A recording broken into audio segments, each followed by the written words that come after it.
It is important to understand the difference between the term Jews, Hebrews, and Zionists. The majority of the world's Jewish population are honest, caring, honorable people who practice Judaism, follow religious tradition, and embrace good moral values. The term Hebrew refers to the Hebrew language. It also refers to the Hebrew people who are the ethnic descendants of the original 12 tribes of Israel.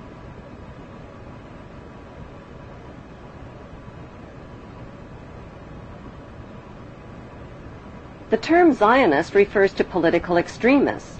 Zionists believe that the Hebrews are God's chosen race of people and that the Hebrews have a right to the land of the Muslim Palestinians. Why? Because according to the Bible, God said so.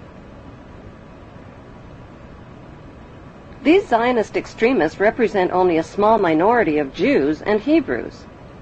Christians who support Israel's theft of Palestinian land are called Christian Zionist extremists. Their goal is to help fulfill the prophecies of the Bible story. Countless millions of Americans are reading a series of novels called Left Behind. They're topping bestseller lists all over the country, and they're being made into movies. They chronicle apocalyptic times. The setting is the 21st century, complete with warplanes and TV correspondence. This is Buck Williams reporting live from Israel. I am standing in the middle of an all-out attack. But the plot is ripped from the pages of the Bible, so it all winds up here in Israel, where according to the book of Revelations, the final battle in the history of the future will be fought on this ancient battleground in northern Israel called Armageddon. It will follow 7 years of tribulation during which the earth will be shaken by such disasters that previous human history will seem like a day in the country.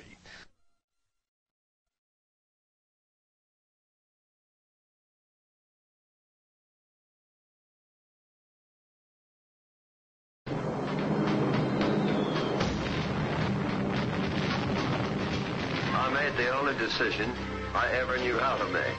I did what I thought was right. 50 years ago, the United States dropped the atomic bomb on Japan. To this day, Americans know very little about how that decision was reached. The idea that the United States committed these and other horrific crimes against humanity and participated in the 9/11 incineration of thousands of its own citizens is too frightening a thought for many to consider. But even more frightening are the consequences of denial.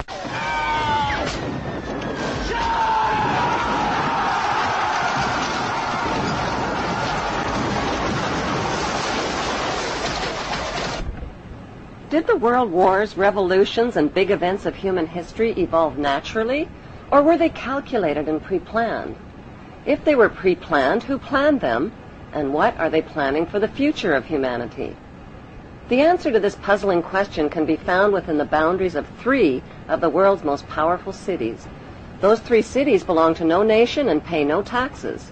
They are Washington's District of Columbia, which is not part of the city of Washington or of the United States, the inner city of London, which is not part of London or England, and Vatican City, which is not part of Rome or Italy. These cities, called city-states, have their own independent flag, their own separate laws, and their own separate identity.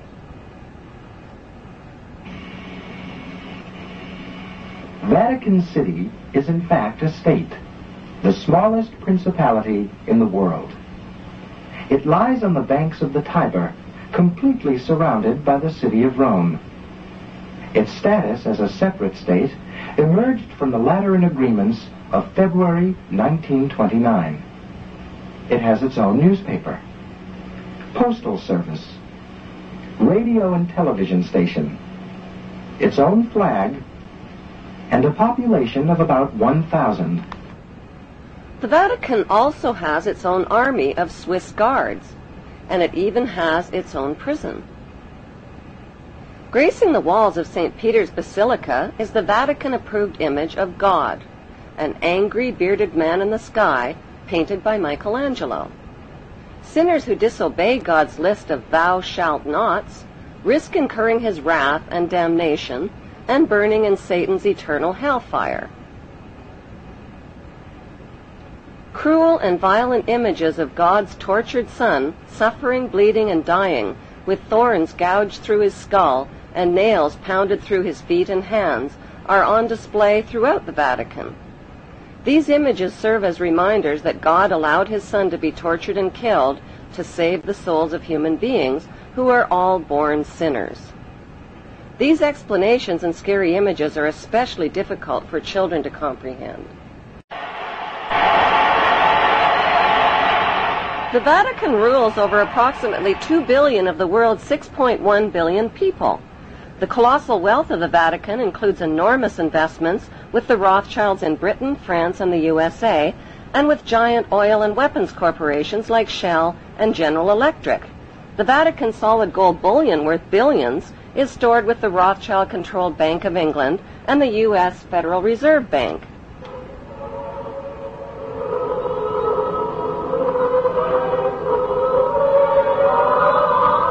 The Catholic Church is the biggest financial power, wealth accumulator, and property owner in existence, possessing more material wealth than any bank, corporation, giant trust, or government anywhere on the globe.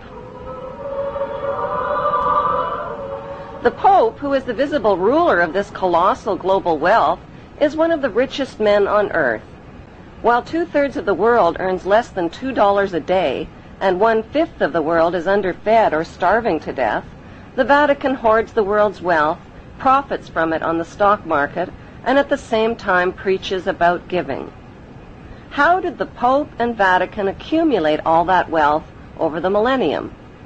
One method was to put a price tag on sin.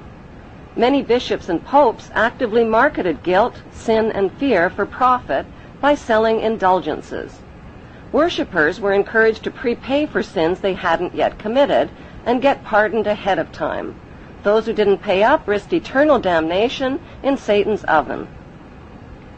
Pope Leo X rebuilt St. Peter's Basilica, selling tickets out of hell and tickets to heaven. During the Dark Ages, the Catholic Church not only hoarded the wealth they collected from the poor, but hoarded knowledge. They kept the masses ignorant and in the dark by denying them a basic education.